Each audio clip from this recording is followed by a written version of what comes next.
وَلَقَدْ يَسَّرْنَا الْقُرْآنَ لِلذِّكْرِ فَهَلْ مِن مُّدَّكِرٍ۔ اعوذ باللہ من الشیطان الرجیم، بسم اللہ الرحمن الرحیم۔ 28ویں پارے کا آغاز سورہ مجادلہ سے ہوتا ہے۔ اس میں ایک خاتون جناب رسالت مآب صلی اللہ تعالی علیہ وسلم کی بارگاہ میں ایک مسئلہ لے کے حاضر ہوئیں، اور وہ مسئلہ کچھ یوں تھا کہ ان کے شوہر نے انہیں ماں کے برابر کہہ دیا تھا۔ دور جاہلیت میں ماں کی پشت کے برابر بیوی کو کہہ دینے سے طلاق ہو جایا کرتی تھی۔ خاتون بڑی شدت سے اس مسئلے پر بحث کر رہی تھی، بلکہ نبی کریم صلی اللہ تعالی وسلم کی بارگاہ میں اس مسئلے کو وہ پیش کر رہی تھی، اور حضور سے وہ اس مسئلے کا حل چاہ رہی تھی۔ اور ان کا خیال یہ تھا کہ طلاق سے تو گھریلو معاملات نہ صرف خراب ہو جائیں گے، بلکہ خود بچوں کا کیا ہوگا اور باقی چیزیں جو ہیں ان کا کیا ہوگا۔ تو نبی کریم صلی اللہ تعالی وسلم نے وحی کا انتظار فرمایا، اور پھر کچھ ہی دیر میں یعنی وحی نازل ہوئی۔ اور آپ یہ دیکھیے کہ قرآن مجید میں ان خاتون کے اس طرح گفتگو کو برا ماننے کی بجائے یعنی اللہ تعالیٰ نے اظہار ناراضگی نہیں فرمایا اس پر، بلکہ یہ سمجھ کر معاف کر دیا گیا، ورنہ حضور کی بارگاہ میں بات خدا نہ خواستہ گستاخی سمجھ لی جاتی تو بڑا مسئلہ ہوتا، لیکن یہ سمجھ کر معاف فرما دیا گیا کہ یہ گستاخی نہیں ہے، بلکہ یہ سب کچھ ایک ذہنی الجھن کا نتیجہ ہے، ورنہ حضور کا کوئی صحابی یا کوئی صحابیہ رضی اللہ تعالی عنہم یعنی ان سے گستاخی کا تصور بھی محال ہے۔ تو فرمایا کہ اللہ نے سنا ایک خاتون کے معاملے کو جنہوں نے اپنے شوہر کی شکایت آپ کی بارگاہ میں یہ کی کہ انہوں نے یعنی ان خاتون کو اپنی ماں کے پشت کی طرح کہہ کر زہار کر دیا ہے۔ تو اس میں اس سے پہلے چونکہ زہار کا حکم موجود نہیں تھا، تو فرمایا کہ اس سے یعنی یہ ہے کہ یہ ایک جھوٹ بات ہے، اور یہ ان کی مائیں نہیں ہو سکتی، اور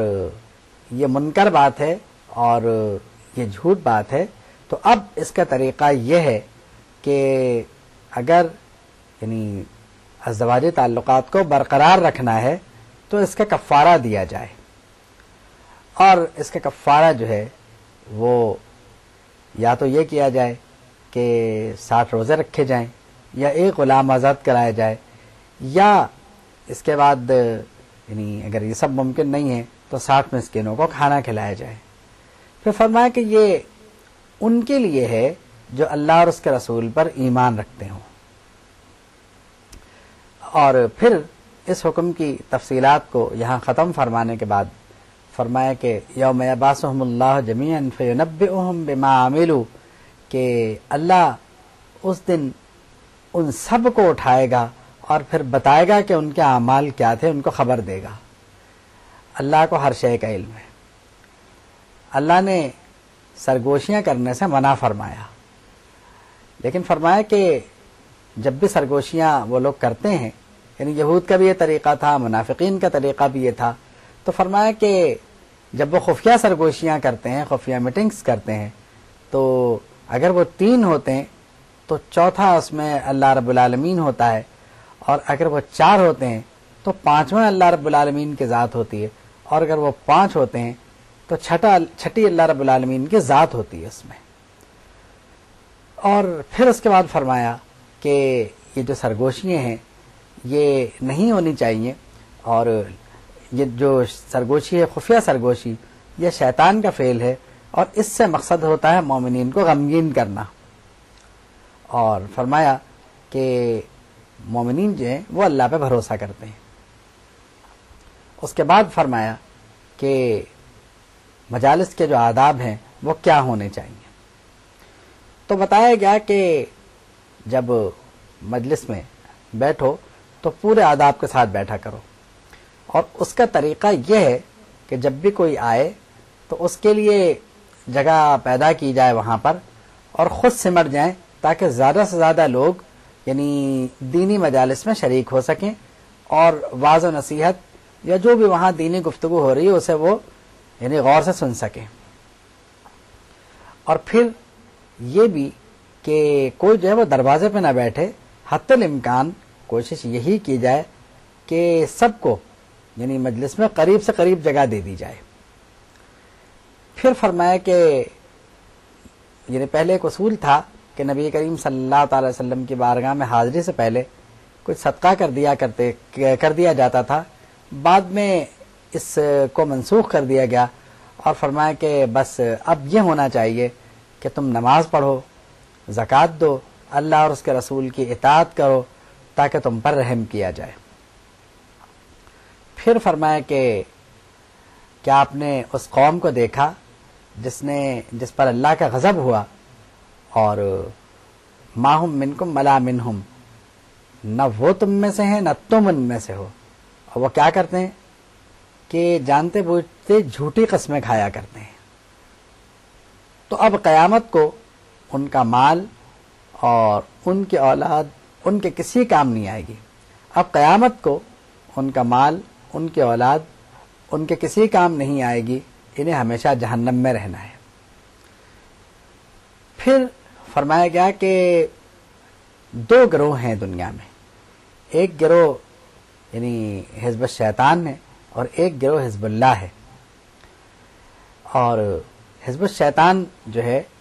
وہ تو اللہ کے ذکر سے انسان کو غافل کر دیتا ہے، اور حزب اللہ جو ہے اس کی فضیلت بیان فرمائی گئی۔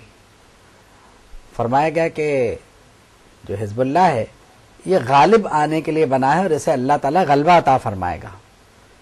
اور یعنی یہ وہ لوگ ہیں کہ اولئک کتب فی قلوبہم الایمان، اللہ تعالیٰ نے ان کے دلوں پر ایمان نقش کر دیا، ان کے دلوں میں ایمان کو لکھ دیا ہے۔ اور ان کے لیے کیا ہوگا کہ ان کو جنت میں داخل کیا جائے گا جن کے نیچے نہریں بہ رہی ہیں، وہ اس میں ہمیشہ رہیں گے۔ اولئک حزب اللہ، یہ اللہ کا گروہ ہے۔ الا ان حزب اللہ هم المفلحون، اور بے شک اللہ کا یہ گروہ جو ہے یہی وہ لوگ ہیں جو فلاح پانے والوں میں سے ہیں۔ اس کے بعد سورہ حشر کا آغاز ہوتا ہے، اللہ کی تسبیح اور اللہ کی تمہید سے اس کا آغاز ہوتا ہے، سبح للہ ما فی السماوات و ما فی الارض۔ اور پھر یعنی یہود کا معاملہ جو ہے وہ زیر بحث آتا ہے، کیونکہ یہود نے نبی کریم صلی اللہ تعالی وسلم کو مدینہ طیبہ میں تنگ کرنے میں، آپ کے خلاف سازشیں کرنے میں، آپ کو شہید کرنے کی سازش کرنے میں کوئی کسر نہیں چھوڑی۔ ایسی منصوبہ بندی کی بنیاد پر یہ، اور پھر یہ کہ یہ معاہدہ شکنی کے شکار بھی تھے، تو ان کی ان حرکات کی بنیاد پر اور اس نقل و حرکت پر طے یہ پایا کہ ان کو مدینہ چھوڑنے کا حکم دیا جائے۔ تو ان سے یہ کہا گیا کہ جو لے جا سکتے ہو وہ لے جاؤ اور باقی جو کچھ ہے وہ چھوڑ جاؤ۔ تو انہوں نے یہ طے کیا کہ یہ ملبہ تک ساتھ لے کے جائیں گے تاکہ نئی جگہ جا کے آباد ہو سکیں۔ پھر بھی جو مال بچ گیا، چونکہ جنگ نہیں ہوئی تھی، تو اس مال کو بطور فے مسلمانوں میں تقسیم کر دیا گیا، اور جنگ کے بعد جو مال حاصل ہوتا ہے اصل میں اسے مال غنیمت کہتے ہیں۔ اب جب یہ مال تقسیم ہو گیا، یعنی اور ظاہر ہے کہ تقریباً یعنی مصارف زکوٰۃ میں وہ لوگ جو مصارف زکوٰۃ کے حقدار ہیں وہ بھی تقریباً اس میں آ جاتے ہیں، اور باقی بھی جو لوگ ہیں اس کے مصارف میں کہیں نہ کہیں آ جاتے ہیں۔ تو اور سب سے بڑی بات یہ کہ نبی کریم صلی اللہ تعالی علیہ وسلم کے کاشان اقدس کے لیے بھی یعنی حضور کا بھی حصہ اس میں کچھ نہ کچھ رکھا گیا۔ پھر اس کے بعد یعنی دولت کی تقسیم اور معیشت کا اصول بیان فرمایا گیا کہ دولت کی گردش جاری رہنی چاہیے، اور دولت کی نہ صرف گردش ہونی چاہیے، یعنی ارتکاز زر نہیں ہونا چاہیے، اور دولت کو ایک ہاتھ مرکوز نہیں ہونا چاہیے۔